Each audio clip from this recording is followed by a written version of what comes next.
On today's show, we're, I guess you could say, going back to the future. We're actually taping this in late February, but we want to show you on this last show of the season how to put together some fall plantings so that you can have beauty in the fall and then again in the early spring. So April Enos is here, and April, give me a sense of some rules of the road to good One of the planting. easiest ways to make sure that you have really good fall and spring color is to layer some bulbs under your fall flowers. And, you know, just add a few daffodils in here.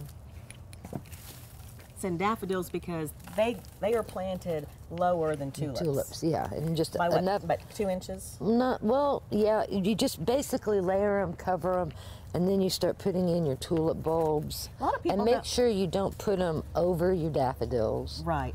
A lot of people have some trouble. It's easier with the tulips, but understanding the right side up. But here's the thing: if you plant them sideways, you're perfectly fine because the up's going to go up and the down's going to go down.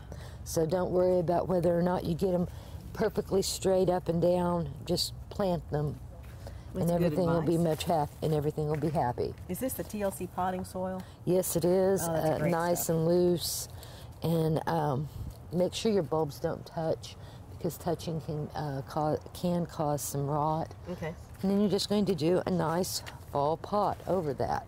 And the bulbs will come up even if you're planting on top of them. The bulbs are going to come up in between the other roots of the other plants. So they'll find a way. They'll force themselves up. They're strong. Okay. Strong and happy little plants. So when is the best time of year to do this? Usually, you don't want to plant them too early because the warmth will cause the bulbs to come up early. Okay. So I would say doing something like this in late October would be the best. But you just start planting in your pansies. I like to do a mixture of colors just because they're pretty. That's a new one. Pretty. It's called Marina.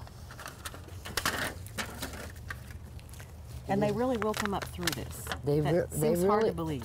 I understand that, but I trust you, but it seems hard to believe. that they're just going to come poking their little heads right on through all these pansies, and they're going to pop out, and it's going to be beautiful. Normally, I would backfill between the pansies, but for the timing, I'm just going to leave it like this. But you'll have this beautiful thing all winter. Bone meal, yes, no? Blood meal.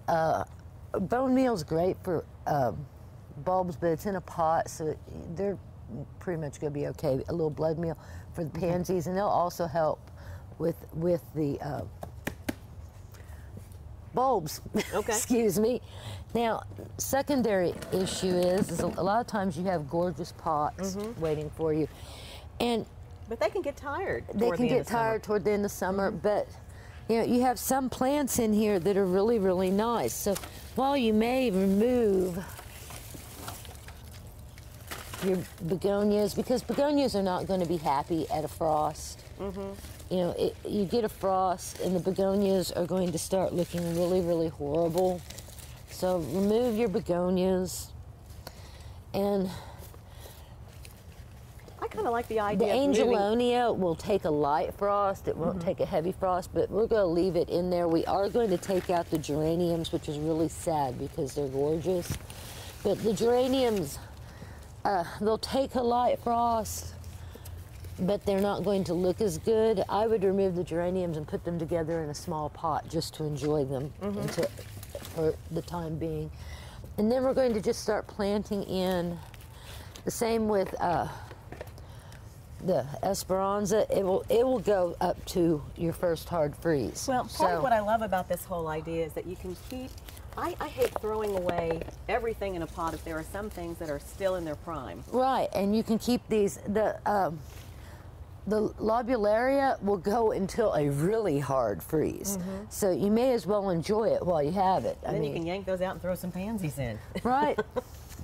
But we're just going to add some, nice fall color to this. I am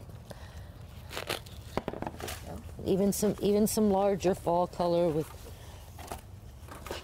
Get It's looking great. And then start And putting really, some there's no- pansies around the edges. I mean, you're kind of doing a yellow and purple thing, but really Right. anything goes. Anything goes. I'm doing yellow and purple just because it was handy. Because I'm getting ready to put in some red, because I'm going to add in some pinkish red, because I'm going to add in some dianthus. Now, this in the center is a variety of, it's called Batik. It is a croton, and crotons will also go until a hard freeze. Crotons are amazingly versatile. Yes, they are. They're a house plant. They're a full sun or full shade tropical outdoor plant. They go well in a mix. They're great fall color, excellent fall color. And we're just going to add the flowers and everything in. And don't forget the Dusty Miller, because Dusty Miller will go all winter long, and it will get nice and big and fluffy. It's kind of an unsung hero. A lot of people don't care for now it so much, you've but it works. traded in your bright summer pot for a nice bright fall pot. And when the hard freeze comes and you start losing plants, you just replace it with some pansies, and you have something going all the time. Now, you saw us layer these pansies over here. And if you come down here and look at this wonderful little basket, you can see what you're going to get. That's what you have all winter. But when you pan up here or over to here, either way, these are the different types of combinations that you can get coming up through the pansies. Or in this case, it was pansies, dianthus, and hyacinth. And this is hyacinth daffodils and pansies. Or if you just want to do a fall pot, then just plant you a mum, a few cabbages, a little bit of stalk, and some pansies, and you're good to go all fall long. Great ideas, April. Thanks so much.